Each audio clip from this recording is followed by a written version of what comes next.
જય જોહાર મિત્રો, આજે વાત કરવા જઈ રહ્યા છે ગોવિંદ ગુરુની. તો ગોવિંદ ગુરુની આજે જન્મ જયંતિ છે અને કંબોઈ ધાંભે કાળી મોડી કંબોઈ ધાંભે આજે એમની ઉજવણી થઈ રહી છે 20 તારીખની આજે.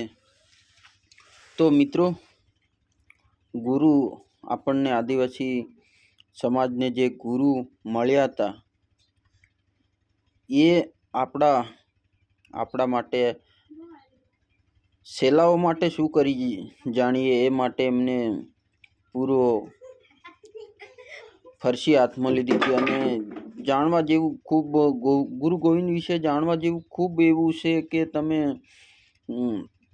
વર્ષોથી જે માંગ હતી માનગઢની, તો માનગઢની માંગ બી ભાજપ સરકારે પૂરી કરી હતી. પૂરી એટલી કે જે પણ રોડ રસ્તા અને જે સ્થાપના કરવાની હતી એ કરી અને સારું એવું મંદિર અને જે તે કરવાનું હતું એ કર્યું છે. પણ સાથે સાથે દુઃખ સાથે જણાવવું પડે છે કે આપણા સમાજના લોકો આજ પણ જાગૃત નથી. મને એમ હતું કે થોડા ઘણા જાગૃત થઈ ગયા છે, પણ એ કોઈ જાગૃત નથી. ગુરુ ગોવિંદ આજે સમાધિ લીધીને કેટલા વર્ષો થઈ ગયા, પણ હજુ બી એમની આત્માને શાંતિ નહીં મળે એવું કૃત્ય આપણા આદિવાસી લોકો કરે છે.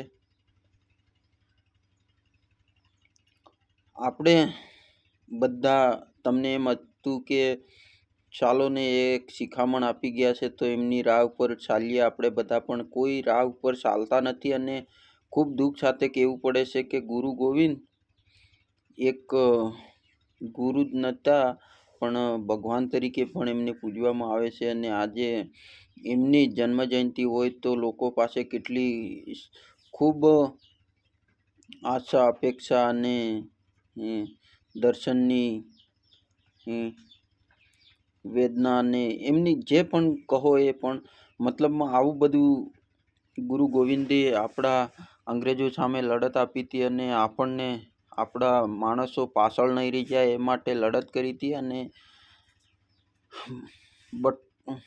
બધી મતલબમાં આપણી દેશી ભાષામાં કહીએ તો બધા આમ તેમ રખડે નહીં અને વટાઈ નહીં જાય અને થોડો ઘણો આપણો સમાજ આગળ આવે એ માટે પણ એમને કોશિશ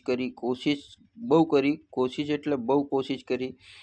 ગુરુ ગોવિંદ વિશે વાત કરવા જઈએ એટલી ઓછી છે. ગુરુ ગોવિંદે આપણા સમાજમાં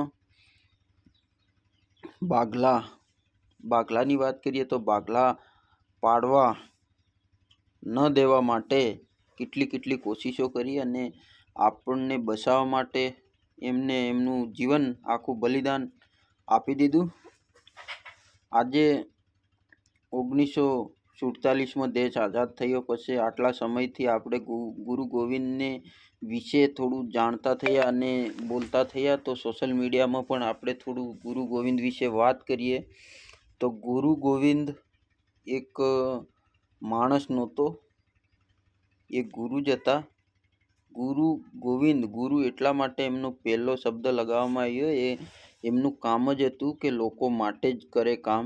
એના હારું જ એમને ગુરુ ગોવિંદ તરીકે ઓળખવામાં આવે છે. આજે કંબોઈ અમારા કાળીમોડી ગામે અને કંબોઈ ધાંભે આજે મેળાનો માહોલ છે. માનગઢ પણ હશે. માનગઢ ગયા નથી અમે, પણ ગુરુ ગોવિંદ મંદિરે અમે જઈને આવ્યા એટલે ફરી આવીને મેં આ એક સોશિયલ મીડિયાના માધ્યમથી આપને બધાને જણાવવા જઈ રહ્યો કે એનું રહસ્ય શું છે. તો ગુરુનું રહસ્ય એ છે કે બધા આપણે આગળ આવે અને જાગૃત થાય. પણ સાથે સાથે એ પણ જણાવી દઉં આપણને બધાને કે ગુરુ ગોવિંદ એક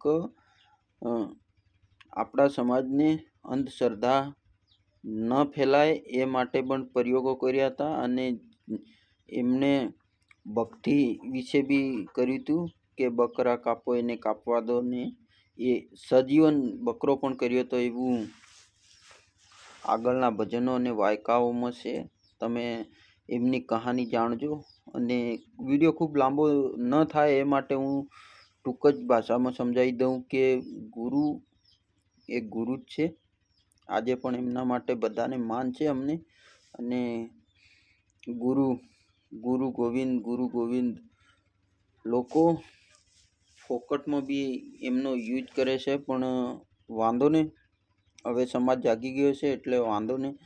જાગ્યો નથી હજી. ગુરુ ગોવિંદે જે લડત આપી હતી ને એવા કોઈ આપણા આદિવાસી વિસ્તારમાં, આપણા દાહોદ જિલ્લામાં કોઈ નહોતો. એટલી જો ખબર પડતી એ વખતે તો આપણે આજે કંઈક આગળ હતા અને કંઈક કરતા, પણ કચ્છું જ નથી. એમને આપણી આદિવાસી સમાજ ભોળી પ્રજા આજ બી હજી પણ ભોળી છે અને જે તે ના કહેવા મુજબ આવી જાય છે. તો ભાજપ સરકાર આજે 30 વર્ષોથી રાજ કરી રહી છે. કોંગ્રેસની વાત તો આપણે દૂર કરીએ, પણ જે ભાજપની સરકાર 30 વર્ષથી રાજ કરે છે, છતાં આપણા ભાજપના આદિવાસી વિસ્તારના આદિવાસી નેતાઓ આગળ થાય છે, પણ આજ દિન સુધી કોઈ એવું કહેતું નથી. જોહાર. જય આદિવાસી, જય ભીલ પ્રદેશ, ગુરુ ગોવિંદ મહારાજની જય. આજનો દિવસ બધા માટે બધા ખુશ રહે એ માટે જોહાર. જય આદિવાસી.